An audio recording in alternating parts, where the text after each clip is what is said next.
Di man natanggap sa trabaho, pero ngayon, siya na mismo ang boss ng kanyang paresan. Nasa halagang 45 pesos nga, may pares ka na. May Goto Batangas na siya mismo ang nagluluto at nagtitinda na hanggang alas 2 ng madaling araw. Dito lang yan sa Binangonan, Rizal. What up guys? Naglalakad-lakad nga ako dito sa kali ng Barangay Pag-asa at na-curious nga ako dito sa paresan na to. Kinakainan pero hindi pa pinipilahan. Kaya agad ko na nga titikman. For as low as 45 pesos may pares ka na. Pero hanap mo may bagnet, may chicharon bulaklak, tas may beef chunks pa. Overload pares yan. Sa halagang 100 pesos lang. Tapos naka-unli sabaw at unli rice na. Ito ang bago. Ito talaga pinaka nagustuhan ko. Goto Batangas. Sa amoy at kulay pa lang ay alam mo nang masarap. Malasang sabaw at malambot ang mga balat, tuwalya at puso ng baka. Tapos 60 pesos lang, matik may rice pa at overload din sa laman. Kung mura na tapos masarap ang kantong pares at Goto Batangas hanap nyo, dito nyo nga lang matitikman yan sa food court ni Maki Boy. Hi, sir! Hello po, magandang gabi sir. Sir, anong pangalan ng food cart mo? Maki Boy Pares Mami sir.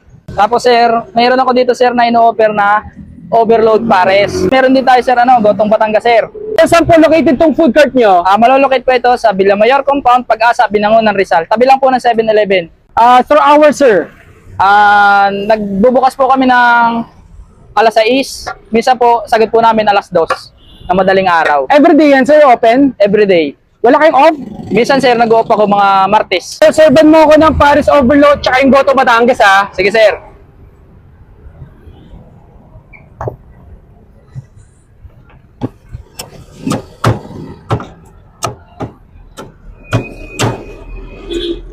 Sir, ganyan ba talaga karami yan? Ganito talaga to sir. Baka porket vlogger ako, dinadabihan mo, ha? Hindi sir.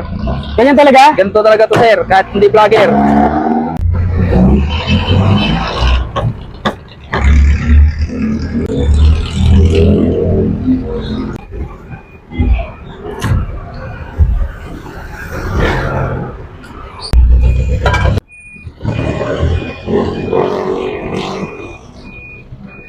Ito yung service nyo ng Paris Overload na 100 pesos lang? Ito sir, meron pa sir. Kasama pa yung itlog sir. Ayos yun, ah. Oh.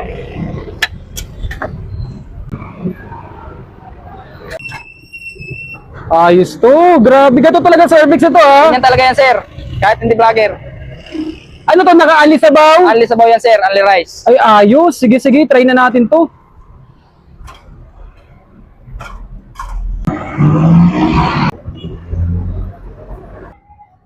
Tikman na natin itong overload pares nila. Grabe, ang daming laman ito. Try natin na sibuyas. Ayos food trip dito. Panalo to, guys.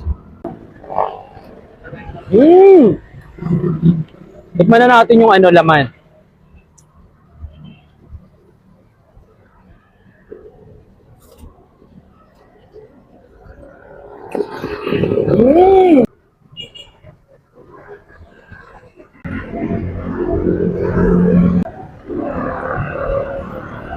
Panalo to.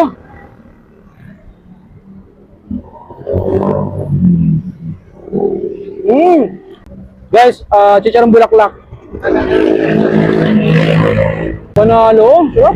Guys, dayun nyo tong Maki Boy food court dito sa Barangay Pag-asa. Kung naghanap kayo ng mga overload pares dito, guys, meron dito. Grabe ang init ng Goto Batangas nila. Papasok ako. Grabe, ang dami ng na to. Ang daming naman ng ng balat. Yung tuwalya at saka yung puso ng baka. Ayun, oh, grabe, oh.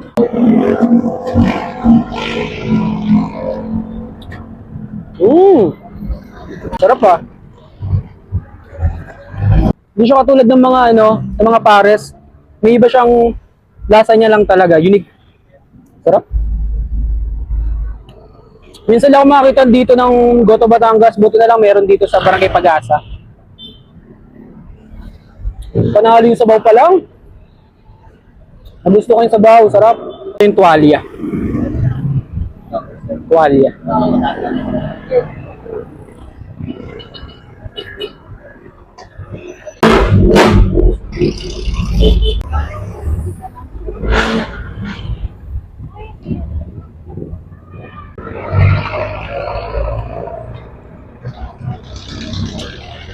Sarap. Sarap nito. Sarap ng Goto Batangas nila. Nagustuhan ko talaga. Sarap.